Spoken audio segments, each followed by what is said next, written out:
Afternoon dears, बात करते हैं आज गोल्ड के पोजीशन की। पहले हम अपनी कल की एनालाइज देख लेते हैं।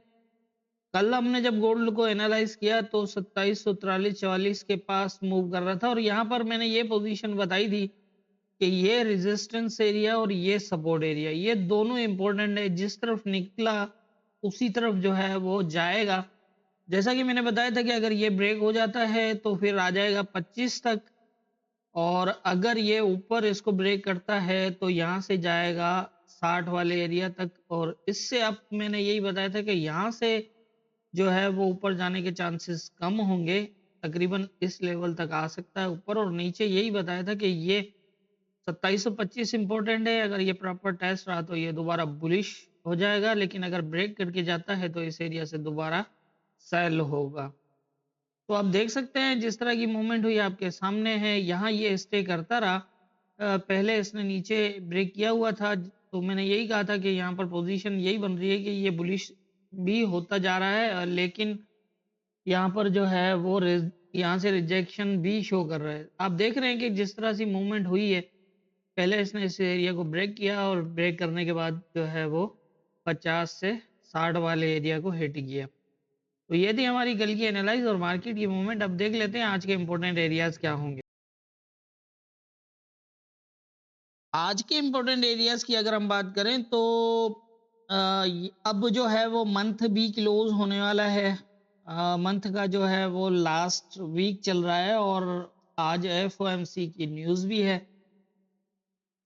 और तो इसलिए यकीनन बड़ी मूव लगेगी। लेकिन अगर आप मुझसे पूछना चाह रहे हैं कि एफओएमसी में क्या वन साइडेड मूव हो सकती है, तो मुझे नहीं लग रहा।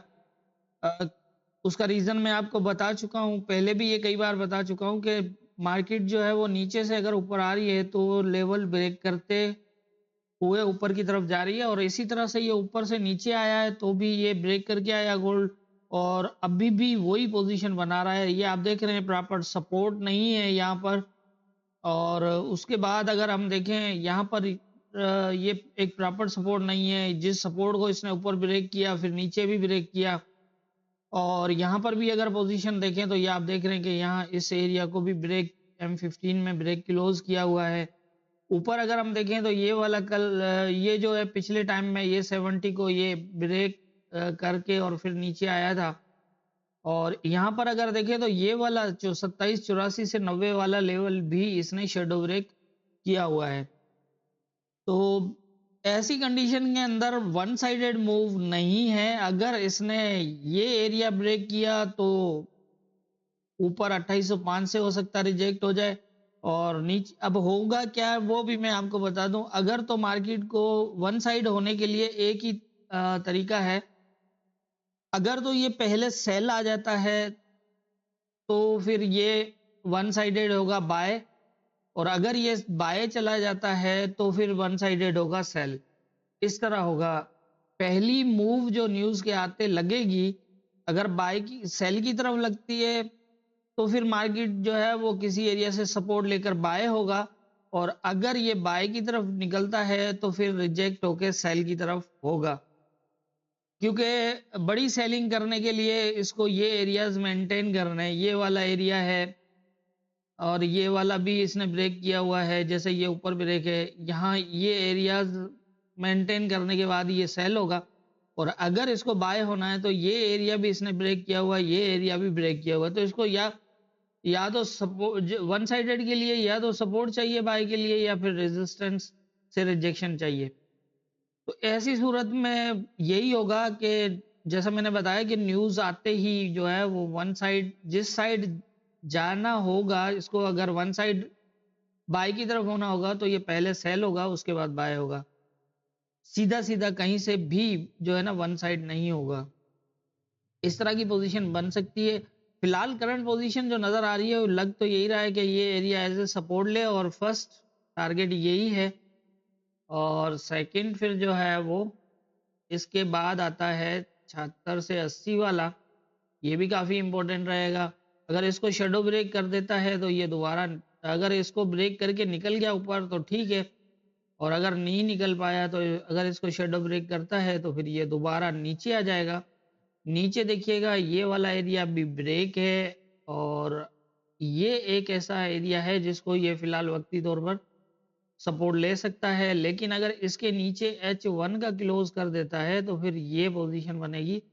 फिर शायद ये अगर इसको 48 के नीचे H1 का क्लोज हुआ तो शायद ये वाला एरिया भी ब्रेक हो जाए और फिर ये नीचे आ जाएगा इस तरह।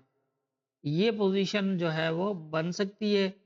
और अगर तो ये आ जाता है यहाँ से रिजेक्शन पे और नीचे और यहाँ तक, और फिर यहाँ से अगर ये सपोर्ट लेके, क्योंकि न्यूज़ है इतनी बड़ी मूव हो सकती है, तो फिर हो सकता है कि ये फर्स्ट सेम जैसे मैंने बताया ये एरिया ऐसे हैं दो जो मतलब यहाँ से रिजेक्ट हो सकता है, लेकिन अगर ये इसको भी ब्रेक कर देता है, अपना प्रीवियस ऑल टाइम ब्रेक करता है, तो इसके बाद 2805 से 9